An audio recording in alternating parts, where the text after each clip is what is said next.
Okay, if I can just have a relatively quick recording session and finish it, I'll be fine. Hi, it's B. I'm gonna do a flip through of the month of January in my journal. It's this composition notebook that I covered with bedtime bear stuff and a space theme because I like Care Bears and I am an adult. That's a thing. Covered the back because it had the Disney stuff on the back. Let's get started. I started this journal January 1st. I don't know when I'm going to finish it, but hopefully I finish it by February 29th. I almost forgot it was a leap year, so I don't care if you see my phone number. Just don't call me. This is my calendar page for the month of January in 2020. It feels so weird that we're in a number like that. I feel like I'm going to start seeing robots everywhere and stuff. I mean, I kind of already do. I'm looking at one right now to kind of make sure that I'm in frame.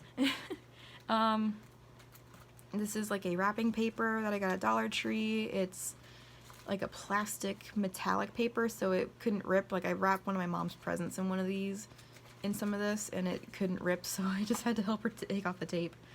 These are my goals for 2020, and let's get started because I have a lot to talk about in this one. I have some fun story times and stuff. It's mostly just writings. I'm a little too intimidated to do any like collaging or super big decorating because the size intimidates me a lot, but I love how I'm writing a lot more in this. I went to my very last follow-up with my surgeon, and it went very well. I just need to work on applying more Mederma to my incision scars, and I'm golden. I don't have any complications as far as she's aware of, and I don't need to see her anymore, but if I do need to see her for whatever reason, call her and we'll schedule something. And I'm so hyped about that. Like, it was one of the greatest feelings. I'm like, I'm free, I'm healed.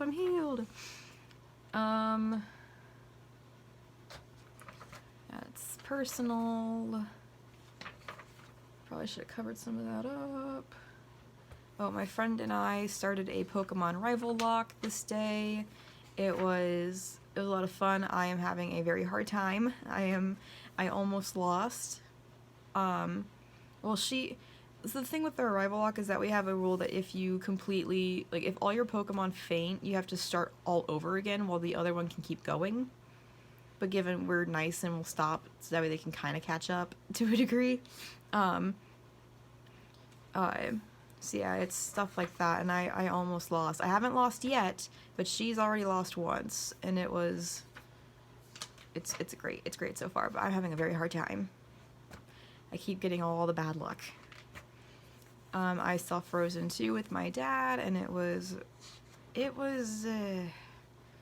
I am officially burnt out of Frozen, but I still went to watch it because I haven't been to a movie theater in like 3 centuries, it seems. Like, I didn't see any of this new live-action wave stuff. I didn't see the live-action Dumbo or Aladdin or Lion King or something else that I really wanted to see in theaters, too. I missed a lot of things that came out in theaters because I was so busy because my work was literally trying to kill me. So, at least where I'm working now, they're actually pretty respectful about this kind of stuff. Like, yeah, well, we get it. You have a life outside of work. We all do. We work in a 24/7 restaurant. You have a life. It can get overwhelming. I'm glad I'm working where I am now. Anyway,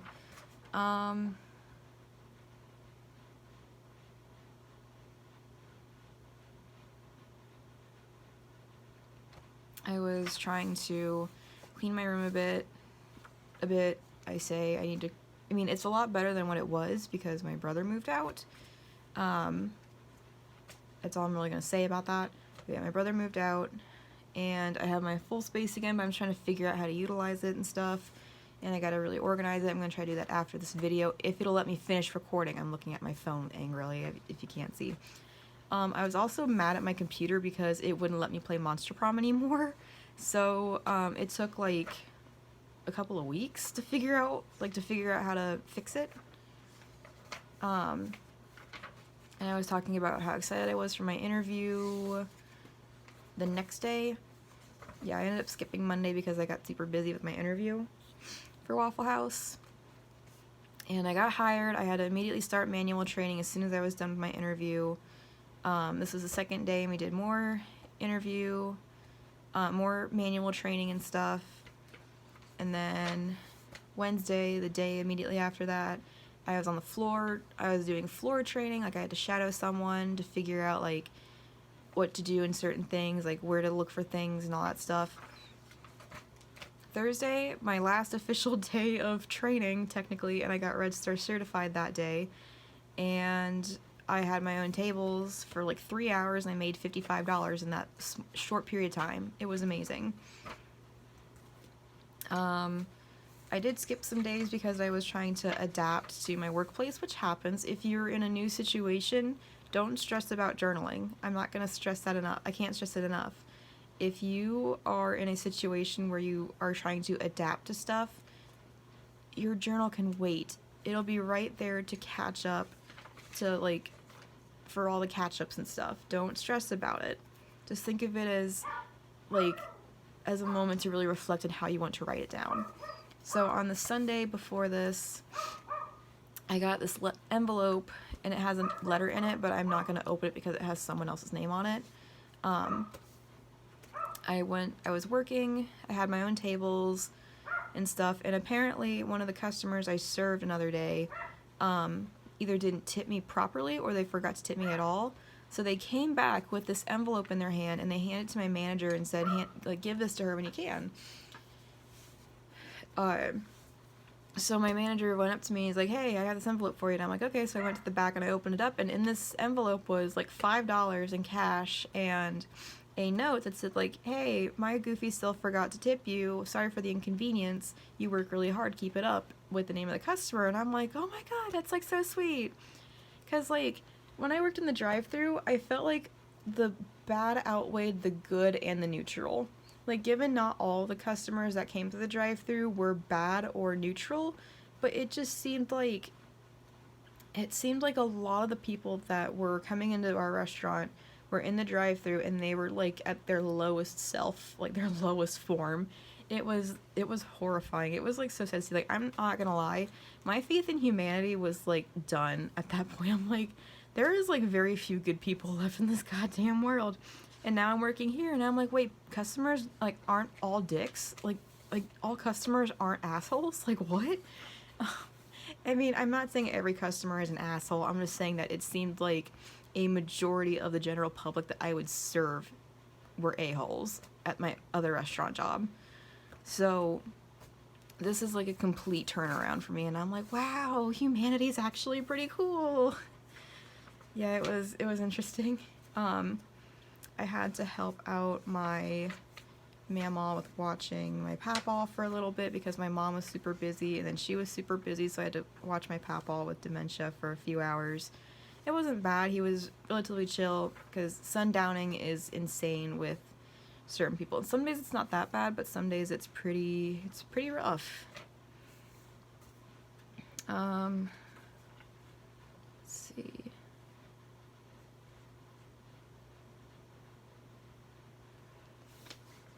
I was just talking about, like, how I'm making some really good money at my current job. Like, in about 1 week, in like a little over a week, I have made, where is this?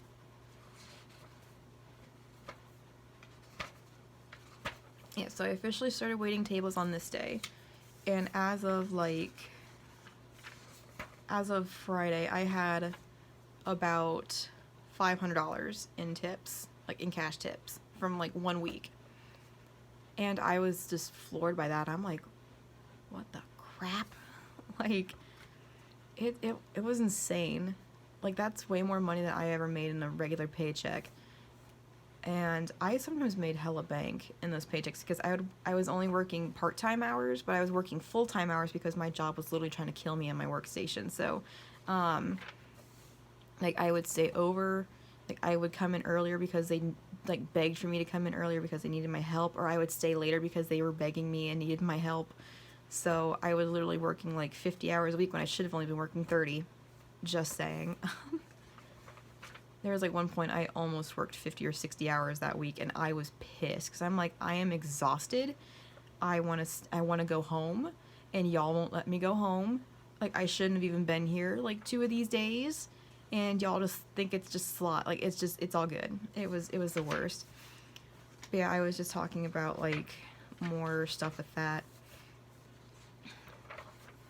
So yeah, I was writing about how I'm really loving my job and how I'm making a lot of money again, and I am so happy about that because I was really scared I was going to have just no money to my name anymore.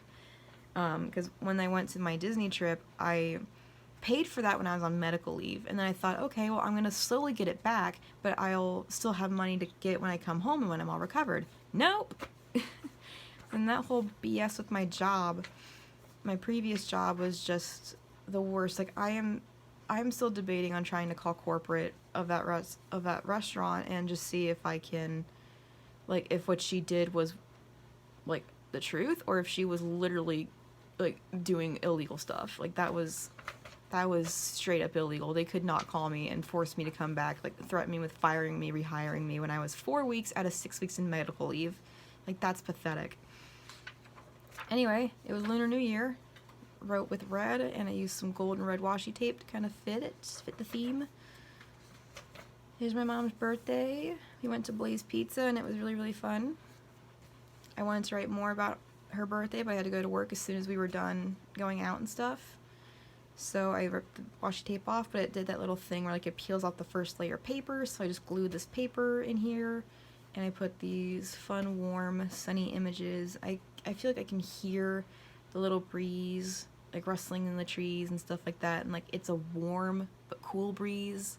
It's like summer, and they're probably sipping like lemonade or like lemon water, and you can hear all the cicadas outside. I like the feeling I get. Like, I feel warm and like warm but cool, and like, I just feel like it's a nice warm summer day. I love it. So I gotta tell you about this. This is where it cut me off. So on my Sunday night, so yeah, the day after the shift I worked after this, so it was 5 p.m. to 12 o'clock or 2 a.m. depending on how much they need me. I might stay a little later some days, but I don't know yet because I've only pretty much left around like 12 o'clock midnight or 1 o'clock. I was at the jukebox, which was, I'm just going to use this for example. I'm just going to take these two washi tapes. I was right here, and there were two customers at a table right here. So I played a good number of songs. Like, I played, I think we had like 9 credits on the jukebox that someone must have left. And I was playing them. I was using them up because I was going through the $1, like the 1 credit song choices and stuff. And one of the songs I played was I Want It That Way by Backstreet Boys. And they were recreating that scene from Brooklyn Nine-Nine with the criminal lineup. I haven't actually watched the show, but I think everyone knows what that scene is at this point. And I looked at them and I'm like, I hear that. That's really, like, I love that sense of humor that you have. And it was so funny. So I went from the jukebox past them to go to do whatever. And they're like, hey, we want to talk to you about your sexuality. Come here. So I went back and I'm like, hello, yes. And they were like, well, you can't just ask that. You can't just assume people's genders and stuff. And they're like, it's like, well, what am I going to say? That Queer at the Jukebox has like great taste in music. And I was like, hold up. And they're like, you can't just say that. And I'm like, no, you guys are fine. I take no offense. Like, I just don't know how to process this. This is like a first for me. You guys are fine. I am non-binary. I am asexual, and I am panromantic. And they were like, I knew it. Something about you wasn't like non-binary to me. And yeah, I ended up like sitting at this little booth across from them. Not the booth across from them, like this little low bar across from them. Just like, keep personal space as a thing, and I'm still on the clock and all that. And, keep an eye on their coffee and chat with them a bit, because they were the only two in the restaurant besides me and my coworkers, so it was all good. I just sat here and I'm like, yeah, we were talking about music and stuff, and okay, now I don't mean to assume anything, but you guys give me this kind of vibe. Are you guys cosplayers? And they're like, yeah. So I'm like, oh my gosh, I cosplay too. And they're like, show me. So I sat here next to them, and I showed them my cosplays, like I showed them my Mareep cosplay, my Brian Yu cosplay, and some other ones that I'm working on, like my Chip Skylark and my Harvest Moon playable character. And I mean, I was already floored that one, they knew what Monster Prom is. Two, that they're also cosplayers, and three, that they're relatively close to my age. Like, I think they're like a little bit younger than I am. Like, I'm 23, I think they were like 20, 21, something like that. But I'm like, ah! And so I was shown their cosplays, and I'm like, holy crap, you guys are like amazing cosplayers and like makeup artists and stuff, and I don't even know what foundation is. Hello. It's like it was like an amazing experience. And like after, I'm just like, I'll be right back. I'm just gonna go see if you need my help with anything, and I'm about ready to leave relatively soon. So I ended up doing my thing for work, and I was like checking on their coffee and refilling it a lot. And I now follow them on Instagram too, and I still feel like that was like a fever dream, but no, it gets better. I met them again last night, so I'm like, it wasn't a fever dream. But yeah, they were so cool. They were so chill about everything, and they kind of had like the energies that I just radiate with, and it was so much fun. They were great to talk to, and I'm so glad that I got to see them again, and hopefully get to see them more, because I work third shifts on Sundays, but we'll see. Like, I love it. I loved it. Oh, I got a letter from Megan's diary this day, and it made me cry a little bit, because I was like so happy. Because as a lot of you guys might know, I'm still debating on changing my name to Mason and stuff, but the thing is, I'm not out to my dad's side yet, so it's one of those things where like I want to change my name and stuff, and just kind of feel like I don't have as much like of this like secret, but I also don't want to change it right away until I either know for a fact that I am going to change my last name along with it or something. Because my dad's side is super conservative to the point where that's why I'm so fearful of it. So I was just talking about like how I really wish I could come out to my dad's side, but I'm so scared and I don't know if I'm ready yet. And I sent a letter to Megan, that card that I sent her with the bell on it. I actually kept one of them for myself, and I cut it out as well because it's just so pretty. Yeah, I cut one of these out myself in my cards. I think I have like 2 or 3 more. No, I have 2 more left. Yeah, I have 2 more bells. I believe I have 3 more Cinderellas, 3 or 4 more Cinderellas. I have all 5 Megaras and all 5 I have 4 Megaras, I have 5 Esmeraldas, and I think I have 3 more Rapunzels. I'm not too sure myself, I'll have to double check. But I mean, if anyone wants to claim a Midnight Masquerade card of any of those characters, I have, like I said, limited bells, some like very limited bells, Cinderella, Rapunzel, Megara, and Esmeralda. Anyone wants them, they can claim them. But yeah, and I wrote in the letter that I'm like how I'm debating on like changing my name and stuff like that, and how like I'm questioning my identity and stuff like that, like my gender identity and all that. And oh, I'm not gonna like, actually I think I have it right here. I do. Oh my god, I do. Hold up. Let's see. Oh, I must have took it out. Oh no, I set that over here. It's got addresses on it. Oh, this is a card that I got from Sherry. I was cracking up because it was so funny, the badass, the level of badass or whatever. It was so funny. Like, thank you guys so much for the happy mail. It really means the world to me. Oh no, where'd the letters slide away to? I know my desk is messy. I'm not asking you for your opinion on my desk. I know it's messy. But yeah, like, she ended up, like, putting Mason on the card. Like, on the, she put Mason on the letter, and she's like, are you okay if I use Mason and stuff like that? And I'm like, oh my god, like, I was, like, so touched. Like, I'm tearing up now just thinking about it. Like, that really just made my day. And it didn't even start at that point. Like, I just was about ready to go to work, I think. Or I just came back from work, too. I mean, it was a rough day or anything, but I was just like, oh my god. And this was the last day of January. I really like what I did with the tape, because I have a lot of, like, striped tapes. And I love stripes. I love stripes. So I'm trying to find more like thin pinstripe tapes. So I have a blue one, a red one, and a red, white, and blue one. So I'm like, oh, let's just try this. And I really like the look of it. I really do. It seems kind of like a vintage, like Americana kind of thing for me. I don't know what it is about it. Like, I kind of think of like a Cracker Jack box or something like that of all things. And I don't even like Cracker Jacks, so. And that leads to February, which has this calendar page that I just threw a bunch of stickers on it. I'll be working on this page relatively soon. I don't know if I'll be doing like a high speed or like a not high speed camera, a time lapse camera, so this goes by a little quicker. But we'll see. I'll figure it out eventually. I'll show you the back pen test page. I drew an eyeball because my cousin and I were doodling together and I didn't really have any paper, so I just kind of doodled in the pen test. I showed her the Roman numerals. Of course, it only goes up to 13 because I am Kingdom Hearts weeb trash. So I am a Kingdom Hearts nerd to the point where I know how to write Roman numerals only up to 13. Like, I'm pathetic. I understand. You would think I also listened to Hayward Banks. I should know the song 18 Wheels on the Big Rig with Roman numerals.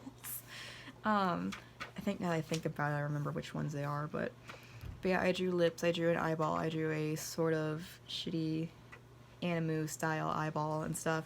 Oh, I forgot to say, another day after this, I think it was this day as well,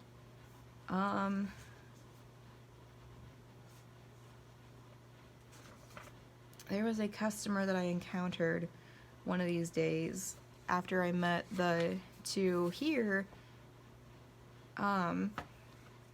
Oh, I also finally got my Monster Prom to work again, so I'm happy. I am a happy sponge. Yeah, there was a day where I met a deaf/hard of hearing customer, and I can kind of understand sign language, but I'm not good at it, so when I met this person and we had to use our phones to kind of communicate the finer things, I was like, I feel so bad. Like, I feel so bad. Like, I feel like I should have been able to communicate with them easily. So I'm like, okay, if I can't learn to be conversational in sign language, I want to at least know enough to where I can help out with my work. So I found like a bunch of YouTube videos of how to learn sign language, specifically more like food and like what for servers to use. 'Cause that's what I am. I am a server at Waffle House. And I really hope that I can get good enough at it so where I can hopefully just make someone's customer interaction easier, and so that way I can hopefully just break down at least one barrier of communication, because that's the thing that always saddens me the most, that communication barriers can really cause bad things because people don't understand each other. So yeah, I am dead set to at least learn enough sign language, American Sign Language, to help out with my job, and I hope to get good at it enough to where I can do it with ease, but I'm confident, but I'm, like, I want to put it more into practice, you know what I mean? So yeah, I'll just give you a sneak peek of my February pages for now. Yeah. So, what I do now with my entries and stuff is that once I am done writing in it for the day, so what I do is, since I work at a 24-hour restaurant and I'm now working full-time hours, I will prep my pages, at least a page or two, the day before I go to work. So like I prepped this the day before. I prepped all of this the day before, and this was, as soon as I was done writing in this for the day, before I went to work, I finished this up, and then I might have added a couple of extra things before I left. And I did this before I went to work yesterday, so I had this to come back and quickly write into.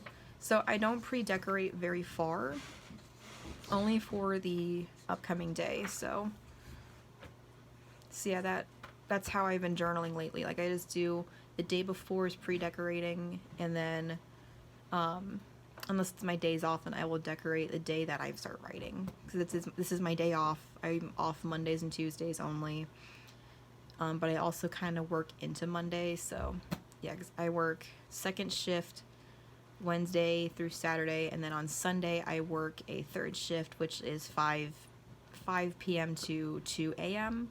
or however long they might want me there, because yesterday was so slow because it was Super Bowl Sunday. Like, I only made like $30 in tips exactly. Like, it was insane. I had like less than 10 tables. Yeah, I had less than 10 tables, and I made $30, which is still not bad, but some of the people that came in, I'm like, are y'all really gonna be cheapskates like this? Because like we had like a couple of like young adults, like late teens, young adults, stuff like that, and they ordered like relatively simple foods, but they were like really kind of like, can I get like extra gravy on my thing? Can I get extra gravy on my hash browns? Like extra this, extra that. And it's like, you know what, since our gravy's watery anyway and you wanted more, I'm not going to upcharge you for it, because we can't upcharge for extra things in our hash browns and stuff. But I'm like, yeah, sure, whatever. Like, I was really polite with them and stuff like that, as I should be as a salesperson. Like, I try to be polite with everybody that comes in the door. But yeah, I don't even think they left a single tip. I'm like, why? Why do you gotta be like this? Oh, I even have a story about these two younger teen boys. Like, one of them was like 14. One of them was probably like 17, something like that. And these two boys came into the restaurant. They sat at a booth in the back in my section. So I went over to them. I took care of them. And I'm like, okay, what do you guys know what you want to eat? Can I start you with drinks? The older one's like, I'm not eating anything, but he's going to order. And I'm like, okay, what do you want to order, sir? And he's like, I want this hash brown bowl. And I'm like, okay, yeah, sure, no problem. Anything else in that aside from the meat, cheese, and eggs and the hash browns? Did you want anything in the hash browns? You know, smothered, covered, diced, chunked, whatever. He's like, no. And I'm like, okay, not a problem. I'm gonna get your drinks and I'll call that back shortly. So I called it back. I got them their drinks, and then I turn around and 3 more teenagers came in and they sat with them, and I'm like, oh, okay. I mean, I understand them have to necessarily warn me about the party, but it would have been considerate.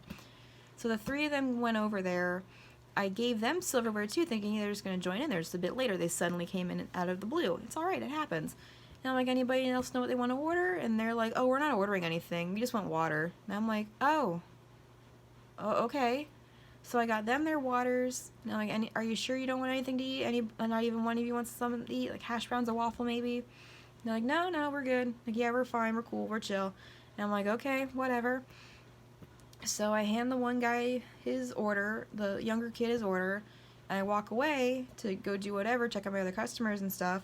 I turn around, the 3 new people just suddenly up and dipped, and they didn't even touch their waters. And I'm like, how freaking rude of them to just do that.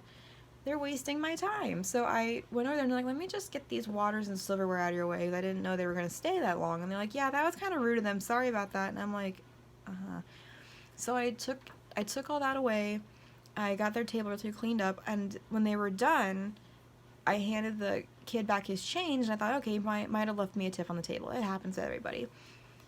I went back to the table. There is no tip, and there is sugar all over the table, all over one of the seats, and I'm like, they should have tipped me like $10. I don't even care if their check was like $8. Like, they should have tipped me $10. This is ridiculous. They were so rude about a majority of this, and they leave this big freaking mess. They didn't even try to clean it up. Like, I mean, you don't necessarily have to clean up after your own mess. That is part of my job, but you have to be considerate to the point where I have to clean up after you to a degree, like, or to any degree. If you pour sugar all over the table and leave that be, I have to clean all of that up, and that's going to take a while because sugar gets everywhere. And then I have to refill that sugar container because you emptied like a third of it onto the table. Oh, I was so mad. And then those kids came back not even an hour later to sit in the same seat and then bug my other coworker with the same, not the same sort of thing. The 3 kids didn't come back, but the same sort of crap. They ordered more food, paid with a credit card this time, and they still didn't leave a tip. And they made an even bigger mess because they ordered more food. And I'm like, If I was their parent, I would have dragged them back by the scruff of their neck and have them each pay us $10. Like, that was ridiculous. Like, teach your children to be considerate and to tip decently. They don't have to tip perfectly. They don't have to tip, like, over the top. They just tip your servers decently. Like, I have had so many teenagers come in, and they were just, like, the worst tippers. And I get it, it's probably just, like, they don't know the math of it. But even if you tip me $1, and, like, you ordered, like, if you order a $10 meal and you give me a $1 tip, I don't care, if you were at least considerate about it. But the teenagers that come in, I am literally, like, scratching my head, like, what are they trying to order? Our menu's not that hard.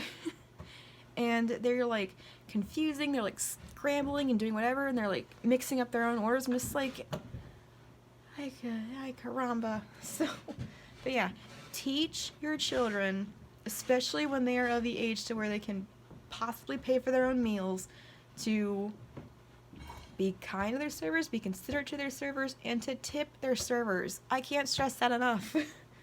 Like, teenagers are by far some of the worst ones to come in.